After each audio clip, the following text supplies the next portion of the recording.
Okay, सो अब जो हमारा नेक्स्ट टॉपिक है वो है ऑप्टिकल पाथ। तो आइए देखते हैं कि ऑप्टिकल पाथ लेंथ क्या होता है। तो ऑप्टिकल पाथ को समझने के लिए हम लोग एक एग्जाम्पल कंसिडर करेंगे और उस एग्जाम्पल की हेल्प से समझेंगे कि ऑप्टिकल पाथ लेंथ क्या होता है। तो मान लो कि मेरे पास यहाँ पर दो लाइट वेव्स है और ये दोनों लाइट वेव्स वैक्यूम में ट्रैवल कर रही हैं। तो हमें पता है कि जब ये दोनों लाइट वेव्स वैक्यूम में ट्रैवल कर रही होंगी उस टाइम पर उनका स्पीड कितना होगा, 3 × 10⁸ मीटर पर सेकेंड। ठीक है, इसको नाम 1 दे देते हैं, ये लाइट वेव 2 है। तो जब दोनों वेव वैक्यूम में ट्रैवल करेंगी तो उनका स्पीड कितना है, 3 × 10⁸ मीटर पर सेकेंड। तो अगर एक पर्टिकुलर टाइम की मैं बात करूँ तो दोनों सेम डिस्टेंस ट्रैवल करेंगी, है ना।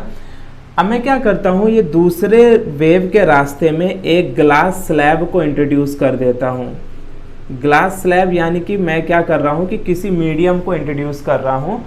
हमें पता है कि जब भी हम वेव के रास्ते में, लाइट वेव के रास्ते में किसी मीडियम को इंट्रोड्यूस कर देते हैं तो वहाँ पर स्पीड ऑफ लाइट चेंज हो जाती है। यानी अगर मैंने ग्लास स्लैब को इंट्रोड्यूस किया है तो speed of light in glass कितना होता है, speed of light in glass या speed of light in medium कितनी होती है, 2 × 10⁸ मीटर पर सेकेंड। यानी अभी तक एट टाइम t = 0, अगर मैं ये टाइम लूँ एट टाइम t = 0, ये दोनों वेव सेम डिस्टेंस ट्रैवल कर रही थी। लेकिन जैसे ही मैंने ग्लास स्लैब को इंट्रोड्यूस कर दिया तो अब क्या होगा, स्पीड डिक्रीज हो जाएगी। यानी यहाँ पर क्या हो रहा है कि वैक्यूम में तो स्पीड ऑफ लाइट 3 × 10⁸ मीटर पर सेकेंड है, लेकिन मीडियम में स्पीड कितनी है, 2 × 10⁸ मीटर पर सेकेंड। तो इसके आगे क्या होगा कि एक पर्टिकुलर टाइम पर अगर इफ टाइम t = t पर ये वेव कुछ यहाँ पर आ चुकी होगी तो ये वाली वेव कहीं यहीं तक डिस्टेंस ट्रैवल कर पाई होगी, है ना। क्योंकि यहाँ पर क्या देखने को मिल रहा है अपने को कि स्पीड का डिफरेंस है। ये ज़्यादा स्पीड से ट्रैवल कर रही है वेव, ये कम स्पीड से डिस्टेंस ट्रैवल कर रही है। तो ये ज़्यादा दूर तक डिस्टेंस ट्रैवल करेगी और ये कम डिस्टेंस ट्रैवल करेगी। तो हम क्या देख रहे हैं कि एक पर्टिकुलर टाइम t = t पर ये वाली वेव यहाँ तक डिस्टेंस ट्रैवल कर रही है और ये वाली वेव यहाँ तक डिस्टेंस ट्रैवल कर रही है। इसको नाम दे देते हैं distance travel by the wave in vacuum, और ये हो जाएगा distance travel by the wave in medium. So the distance traveled by the wave in vacuum in comparison to the distance traveled by the wave in medium in time t is called optical path। यानी कि vacuum में light ने कितना distance travel किया है एक particular time पर, उसी को हम लोग क्या बोलते हैं, ऑप्टिकल पाथ बोलते हैं। So the distance travel by the wave in vacuum is nothing but called the optical path. तो ऑप्टिकल पाथ हमारा क्या हो गया, distance travel by the wave in vacuum. अब इसको हम लोग बाय मैथमेटिकली फॉर्मूला डिराइव करके देखते हैं कि ऑप्टिकल पाथ का क्या फॉर्मूला होता है। तो जैसे कि हमें पता है as we know that time in vacuum is equal to time in medium. यानी t टाइम पर ये वेव यहाँ पर है, ये वेव यहाँ पर है। टाइम तो दोनों के लिए हम लोगों ने सेम रखा है, लेकिन यहाँ पर डिफरेंस क्या देखने को मिल रहा है, एक तो उनकी स्पीड में डिफरेंस देखने को मिल रहा है और दूसरा उनके डिस्टेंस ट्रैवलिंग में डिफरेंस देखने को मिल रहा है।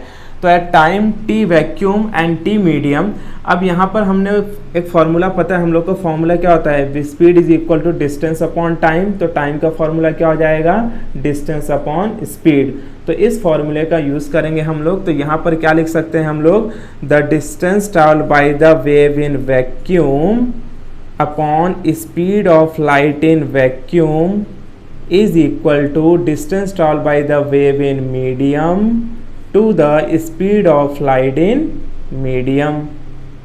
ठीक है, सो देयरफॉर मुझे क्या चाहिए, ऑप्टिकल पाथ निकालना है और मुझे पता है डी वैक्यूम को ही क्या बोल रहे हैं हम लोग, ऑप्टिकल पाथ। तो इस वाले टर्म को इधर रखते हैं और इसको उधर ले जाते हैं। सो देयरफॉर डी वैक्यूम क्या हो जाएगा, v speed of light in vacuum upon speed of light in medium into distance travelled bye the wave in medium. अब देखो 10th लेवल पे हम लोगों ने 10th स्टैंडर्ड पे एक फॉर्मूला पढ़ा है, that speed of light in medium 1 to the speed of light in medium 2 is called refractive index n, और you can say speed of light in vacuum to the speed of light in medium is equal to n। इस n का मतलब यहाँ पर क्या है, refractive index. कहीं कहीं पर आपको इसको म्यू से भी डिनोट करके मिल जाएगा, ठीक है, बट हमारी बुक में इसको n से ही डिफाइन किया है तो हम लोग n कंसिडर कर रहे हैं। तो मैं क्या कर सकता हूँ, speed of light in vacuum upon speed of light in medium की जगह पर क्या लिख सकते हैं, रिफ्रैक्टिव इंडेक्स n लिख सकते हैं।